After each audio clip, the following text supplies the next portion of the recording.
पश्चिमी उत्तर प्रदेश का रामपुर, जिसे कभी नवाबों का शहर रामपुर कहा गया तो कभी मुंबई या फिल्मों में रामपुरी चाकू के लिए जाना गया।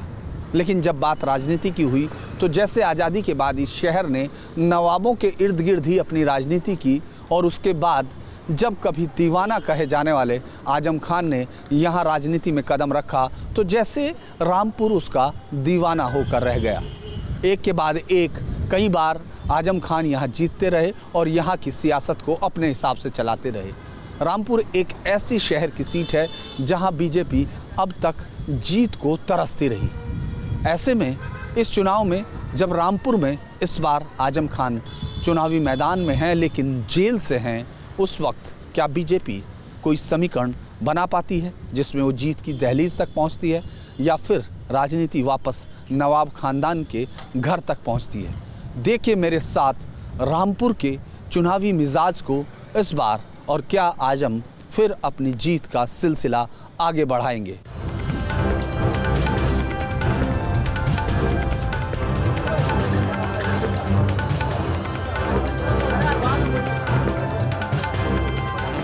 हम लोग इस वक्त रामपुर की अलग अलग विधानसभा सीटों पर वहाँ का माहौल, वहाँ के लोगों से बातचीत समझने की कोशिश कर रहे हैं आखिर किस तरफ रामपुर की धार इस बार जाएगी, क्योंकि चाकू की धार तो बहुत तेज रही है। मैं यहाँ इस समय हम लोग समोदिया में हैं, ये स्वार विधानसभा का एक हिस्सा है, यहाँ समझने की कोशिश करते हैं। बारिश का मौसम थोड़ा ठंडा है, ऐसे में क्या चल रहा है ये सब समझते हैं। मौसम बहुत ठंडा हो गया जी, बहुत ठंडा है। योगी सरकार जी की उसमें सरकार में मौसम बहुत ठंडा है और ठंड बहुत है। ये सरकार ने ठंड कर दी। हाँ, ठंड कर दिया और महंगाई भी बहुत कर दी है। गन्ना नहीं निकल लिया, टाइम से नहीं पड़ रहा, पर्ची नहीं मिल रही, जिसकी वजह से लोग परेशान हैं। आप बताइए, लाइट आ रही है या नहीं? पहले लाइट कैसे आ रही है? लाइट तो सही आ रही है। लाइट आई है? हाँ, लाइट आ रही है। सड़क वड़क बनी कि नहीं? सड़क कौन सी बनी है? मैं तो पूछ रहा, बनी है? नहीं बनी है। हमने पेमेंट करा दिया? ना भैया, नहीं आ रही हमारे यहाँ पेमेंट। कितनी मिल है आपकी जी? ये पीछे यहाँ तिरुवड़ी मिल है। फीट कितनी बना रही है? कुछ ज्यादा नहीं, 350 तो कुछ ज्यादा नहीं ना भाई ने कम बता दी। मेरे आईडी में तो 400 अखिलेश जी ने भी 400 ही कहा, तुमने भी। अध्यक्ष साहब ने कही है कि 400 सीटें 400 ही आएंगी। विधानसभा के किसी और हिस्से में भी समझने की कोशिश करते हैं। समोदिया को आपने समझ लिया, यहाँ सिर्फ साइकिल और अखिलेश हैं, उसके बीच में यहाँ लोगों को लगता है और कोई यहाँ से आगे निकलने का किसी को रास्ता नहीं। गांव में अगर बैठे हैं तो राजनीति पर तो बात करते ही हैं। नमस्कार, कैसे हैं आप? हेलो, मौसम कैसा है? बढ़िया है। किसका चल रहा मौसम? वही चल रहा, बीजेपी का। बीजेपी का चल रहा। कुछ काम वाम करा? अरे खूब कर रहे हैं और अनाज भी मिल रहा है, सब कुछ मिल रहा है। कोई दम है बीजेपी में? और कह रहे रामपुर में तो दम नहीं, कह रहे रामपुर। अरे सब बहुत दम है, वहाँ बहुत दम है। बीजेपी को देंगे और किसे देना है? बीजेपी को बीजेपी है यहाँ तो। किसानों का तो काम करें। किसान वो का काम बहुत हो रहा है, 15 दिन पेमेंट हो रहा है, 15 दिन में पेमेंट हो रहा। हाँ, कह रहे कि वो भेदभाव क्या है, मतलब और पार्टी ना ऐसी पार्टी कोई दूसरी आई है ना, कोई ऐसी सरकार आई है, नहीं आएगी ना आने की। सरकार क्या मोदी की बनी है। अच्छा, रामपुरी चाकू बन रहे कि नहीं? अब रामपुरी चाकू अब तो बंद हो गए। बंद हो गए? हाँ, ये क्या बात हुई? वो तो सब लोग कहते, माछी बंद हो गई तो चाकू ही बंद हो गए। चलिए, एक गांव की छोटी सी पंचायत आपने सुनी। बरसात के इस मौसम में यहाँ बैठे हुए लोगों से बातचीत करते रहे और उनसे समझने की कोशिश की, तो ये बताता है कि हर इलाके में हर तरफ आपको एक फाइट ज़रूर दिखती है, लेकिन कुछ कदम चलते ही यहाँ हिंदुस्तान में जो कहते हैं कि कोस कोस पे पानी बदले 3 कोस पे बाणी, लेकिन वोट बदलने के लिए यहाँ कोस की ज़रूरत भी नहीं, बस कुछ 100 मीटर लगते हैं। चलिए फिर आगे किसी और हिस्से में ये समझने के लिए कि रामपुर में इस बार किन मुद्दों पर सरकार बन रही है या सरकार हट रही है। सर्द मौसम में फिर किसी चौराहे पर अगर आप राजनीतिक बात करें तो शायद उससे बेहतर जगह नहीं होगी, वो है रामपुर, जहाँ लोग बता सकें कि आखिर इस बार रामपुर सोच क्या रहा है। स्वार में हम हैं जहाँ दिलचस्प लड़ाई है। अगर आजम साहब का बेटा है तो दूसरी तरफ नवाब साहब का बेटे हैं और पार्टियां तो अपनी लड़ाई लड़ती हैं। तो रामपुर की लड़ाई हमेशा एक अलग मायने में हो जाती है जब नवाब साहब और आजम खान साहब दोनों सीधे टकराएं। और अब ये जो लड़ाई है विरासत के तौर पर आगे जा रही है, उसी पर समझते हैं कि किस तरह से नमस्कार, कैसे हैं आप? बढ़िया है एकदम। मौसम तो बड़ा सर्द हो गया है, मौसम भी बढ़िया है। लेकिन आपके यहाँ मुझे लग रहा है गर्मी ज़्यादा हो गई है। हाँ, गर्मी अब्दुल्ला खान साहब की ज़्यादा है। और आप बताइए पिछले 5 साल से बीजेपी ने यहाँ पर कोई काम नहीं किया है। जो भी काम किया है सिर्फ अब्दुल्ला आजम और आजम खान साहब ने किया है। न मैं का जिक्र न पीने की बात करते हैं, न मैं का जिक्र न पीने की बात करते हैं। हम एले वतन है, अपने वतन की बात करते हैं। अरे रास्ते से हट जाओ बेवफाओ, हम देश के अमर शहीद जैसे वफादारों की बात करते हैं। हम अमर शहीद, देश के अमर शहीद जैसे वफादार नेता चाहिए इस हिंदुस्तान के लिए। जय हिंद। दोनों नवाब वही है। चलिए इस स्टैंड से आगे चले। नवाबों की नगरी है और इस शहर में दो चीज़ आपको देखनी पड़ेगी। एक वो नवाब जिनको विरासत में मिली और एक वो नवाब जिन्होंने जनता से हासिल किया प्यार। तो मुझे लगता है कि यहाँ के लोगों की आपने बात सुन ली होगी और यही बात यहाँ का मैसेज भी है। चलते हैं किसी और हिस्से में ये समझने के लिए कि रामपुर में और क्या चल रहा है।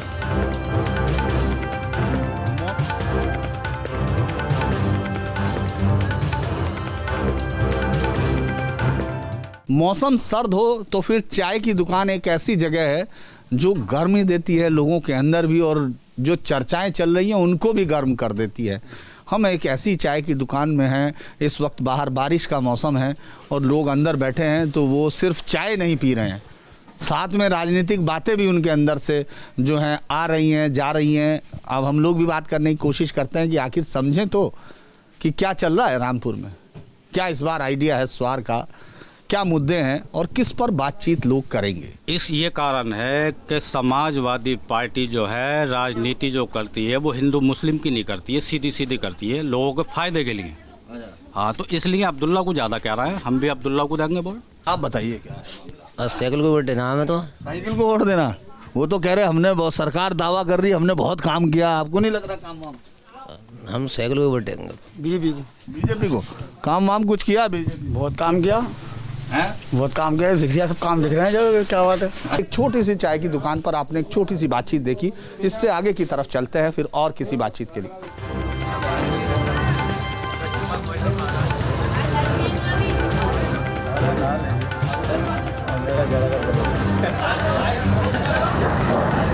हम लोग अलग अलग हिस्सों में रामपुर के ये जानने की कोशिश कर रहे हैं कि आखिर इस बार रामपुर का सियासी तापमान किस तरफ है। चूँकि हर बार जब भी यहाँ का रामपुर की बात होती है तो दो ही नाम जहन में उभरते हैं, या तो नवाबों का रामपुर था या फिर राजनीति में जिसको नवाब बनाया गया उनका रामपुर, यानी आजम खान साहब। नवाब साहब एक पुराना ख़ानदान जो रामपुर के नवाब थे, और दूसरे वो जिन्होंने जनता के वोटों से अपने आप को रामपुर में नवाब कहलवाया, वो आजम खान साहब हैं। लेकिन इस बार उनकी जो विरासत है दोनों की, वो नीचे फिर एक दूसरे के आमने सामने है। आजम खान साहब भी सामने हैं और नवाब साहब भी सामने हैं, और ऐसे में यहाँ पार्टियाँ कई बार गौण दिखती हैं, ये मुद्दे बड़े होते हैं। लेकिन इस बार क्या वाकई ऐसा हो रहा है या फिर राजनीति रामपुर की थोड़ा आगे बढ़ गई है? रामपुरी चाकू की बातें भी अब फिल्मों में रह गई हैं। मुझे लगता है नहीं, किसी फिल्म में तो हमने कोई रामपुरी चाकू अब सुना नहीं है, लेकिन रामपुरी राजनीति ज़रूर लखनऊ तक पहुंचती है। हम लोग यहाँ एक व्यापार मंडल जो यहाँ का है स्वार का, उसमें बातचीत करने के लिए बैठे हैं। कोशिश करेंगे कि वो सब चीज़ों के बारे में बातचीत करें। नमस्कार, कैसे हैं सब आप लोग? कैसा चल रहा है? मौसम तो बहुत ठंडा हो गया। और ये सही है, अब तो इस टाइम तो वैसे ही चल रहा है, ऐसे ही चल रहा है, लेकिन राजनीति थोड़ा गर्म सी लग रही है। हाँ, वो गर्म है। दोनों तरफ से मुकाबला बराबरी का लग रहा है या एक तरफा लग रहा है? बराबरी का ही है इस टाइम तो। हमजा मियाँ फुल उत्साह आएगा, जीतेगा वो। जीतेगा और क्या, पक्का। क्या कारण है हमजा साहब का? नवाब साहब के बेटे हो ना, या कुछ और भी कारण है? सरकार ने कोई काम वाम किया? भाई पार्टी से है तो जीतेगा वो, पार्टी में है तो। देखिए, ये बात बहुत सारों ने तो खैर उलझा दिया, लेकिन बहुत सारी बात आपने साफ भी सुनी होगी, क्योंकि ऐसा नहीं है व्यापारियों में से नेता निकल के लखनऊ नहीं पहुंचेंगे। कुछ तैयारियां यहाँ भी हो रही हैं जो बातों को उलझा रहे हैं, लेकिन बहुत सारी बातें साफ भी हुई हैं। तो एक छोटी सी ये बातचीत थी, लेकिन ये बातचीत आपको रामपुर के कुछ मूड का थोड़ा सा हिस्सा तो बताती है कि किस तरह से सोच रहा है। यहाँ से फिर किसी और हिस्से में चल के रामपुर की इस राजनीति को समझने की कोशिश करते हैं, जिसका सही पता आपको 10 मार्च को ही चलेगा। पूरे रामपुर में अगर चुनाव पर किसी सीट पर सबसे ज़्यादा निगाह टिकी है यहाँ से लेकर लखनऊ तक, तो वो स्वार है। स्वार सीट पर चूंकि इस बार फिर ऐसे दोहराया दिखता है कि किस तरह नवाब खानदान के नवाब यंग जो है हमजा साहब, वो पहुँचे हैं इस चुनौती का सामना करने। किस तरह लग रहा है इस समय आपको स्वार का माहौल? आप मेरे यहाँ आए हुए हैं, आज आपको दिख रही होगी अच्छी खासी बारिश हो रही है, लेकिन भारी तादाद में लोग आ रहे हैं, जा रहे हैं। तो अब मेरे ख्याल से आपको भी अंदाज़ा लग गया होगा कि पब्लिक का जवाब क्या है और पब्लिक का रुझान क्या है।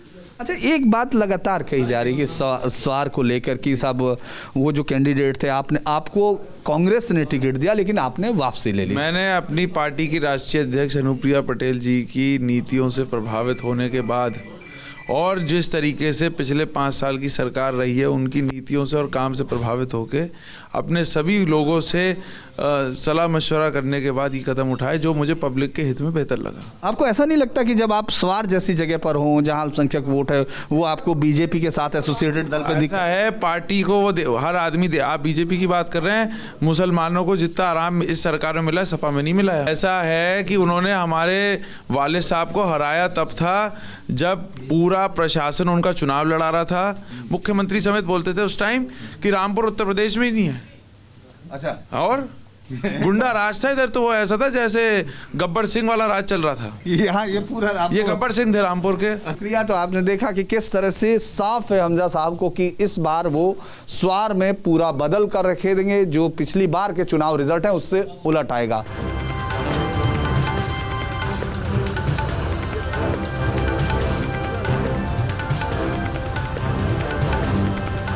रामपुर में जब भी राजनीति की बात हुई तो नूर महल से क्या निकला, किस तरफ नूर महल चलता है, इस पर लंबे समय तक की राजनीति रामपुर की टिकी रही।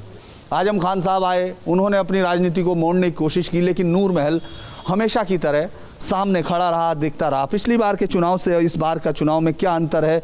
हालांकि हमारे साथ हैं नवाब साहब, उनसे समझने की कोशिश करते हैं कि इस बार सबसे बड़ी चीज आपको क्या लग रही कि आपकी पार्टी इस पूरे कॉन्टेस्ट में कहाँ है? देखिए, ऐसा है कि रामपुर में हमेशा शख्सियत का चुनाव है। समाजवाद बाकी जो कैंडिडेट हैं वो तो पार्टी के बल पे लड़ रहे हैं, चाहे आज़म हो या चाहे बीजेपी वाले हों। लेकिन हमारा जो चुनाव है मेरे पार्टी वाला, वो शख्सियत का इलेक्शन है, क्योंकि यहाँ लोकल इश्यूज बहुत अहम है। तो प्राथमिकता है मेरे उनको हल करने के लिए, यही मैं पब्लिक से कह रहा हूँ। जैसे बिजली का उनका सबसे बड़ा प्रॉब्लम है कि अंधाधुंध चेकिंग होती है लाइट की, लाइट मिलती नहीं है। अंडरग्राउंड वायरिंग सब कर दी, बड़े बड़े डब्बे बिजली के मीटर्स के बाहर लगा दिए, उसमें ताले पड़े हुए। ये सब आज़म ने तो किया है, आज़म की सरकार में ये हुआ है।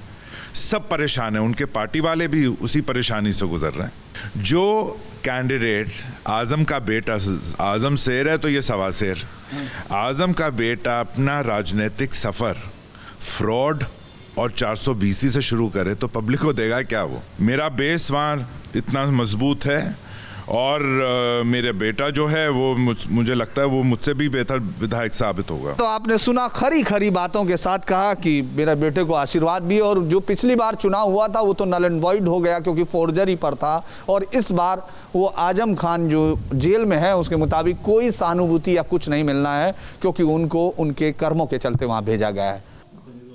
उत्तर प्रदेश की कुछ ऐसी सीटें जिन पर सबकी निगाहें जमी रहती हैं, वो रामपुर भी उनमें से एक है। भले ही फिल्मों में आपको अब रामपुरी चाकू नहीं दिखता हो, लेकिन रामपुर में आज भी राजनीति लगभग उसी अंदाज में रहती है। वहाँ हम लोग इस वक्त बात करना चाह रहे हैं बहुजन समाज पार्टी के उम्मीदवार हुसैन साहब से। सदाकत साहब, क्या चल रहा है आपका? जी बहुत बहुत शुक्रिया आपका। देखिए, रामपुर में बहुजन समाज पार्टी की बहुत मजबूत तैयारी चल रही है।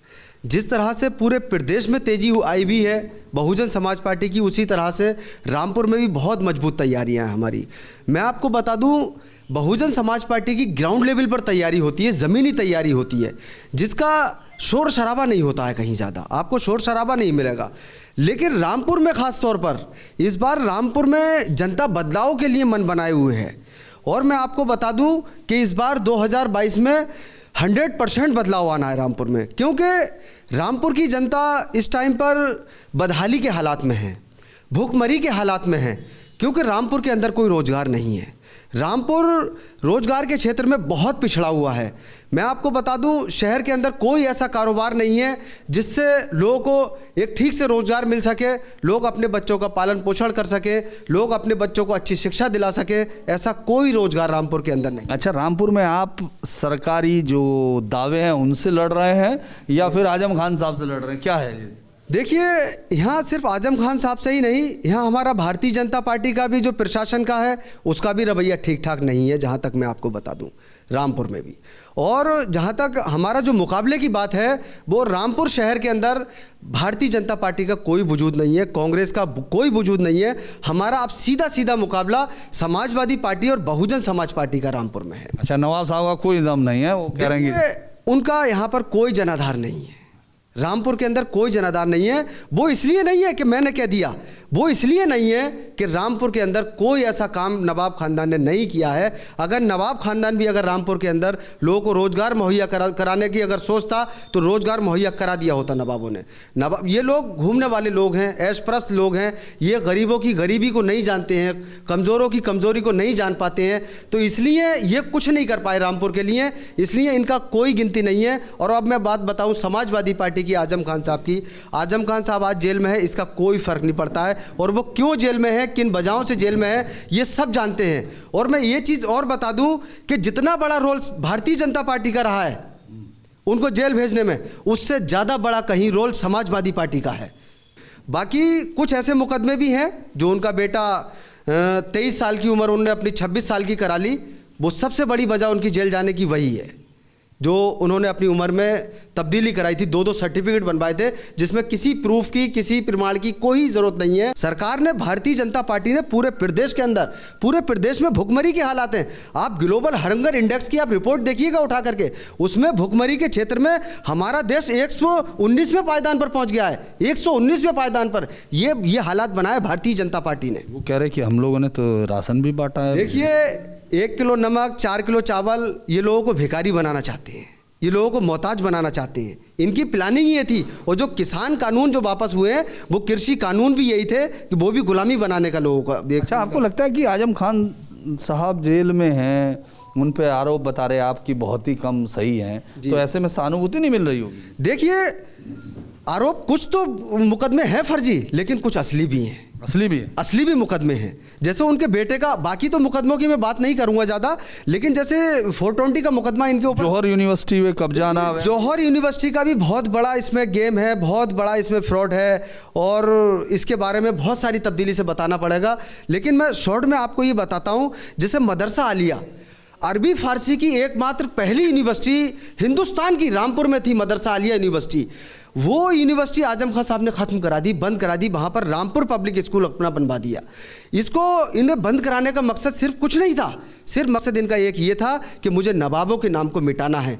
वो जो इन्होंने मदरसा आलिया को मिटाने की कोशिश करी है, वो नवाबों के नाम को मिटाने की कोशिश करी है। वहाँ के जो लाइब्रेरी के अंदर किताबें थी, उन किताबों को ले जा करके इन्होंने जो यूनिवर्सिटी में रखा, यूनिवर्सिटी लेके गए। तो ऐसे मुकदमे फर्जी नहीं हो सकते, ये मुकदमे सच्चे हैं। साइकिल तो नहीं चल रही इलाके में, कह रहे आप? देखिए, साइकिल का यहाँ आप कोई वजूद नहीं। रामपुर की जनता थी साइकिल यहाँ पर, अब से पहले तक थी, क्योंकि कुछ आजम खान साहब के ऐसे 250-300 लोग हुआ करते थे जिन्हें कई सौ करोड़ रुपया ये कमाते थे। हर मोहल्ले में 4-5 लोग ये ऐसे बना दिया करते थे, और वो गुंडई भी करते थे। लोग जो गुंडई करके लोगों से जो ज़बरदस्ती वोटिंग भी कराया कर सकते। लेकिन इस बार ऐसा कुछ नहीं होने वाला। किस वजह से मांग रहे वोट, किस चीज़ पे? बहन जी के कौन सी चीज़ को आप गिनो? देखिए, हाँ बिल्कुल, बहुत अच्छा सवाल है। बहन जी की जो योजनाएं हैं, रामपुर के लोग बहन जी को याद कर रहे हैं।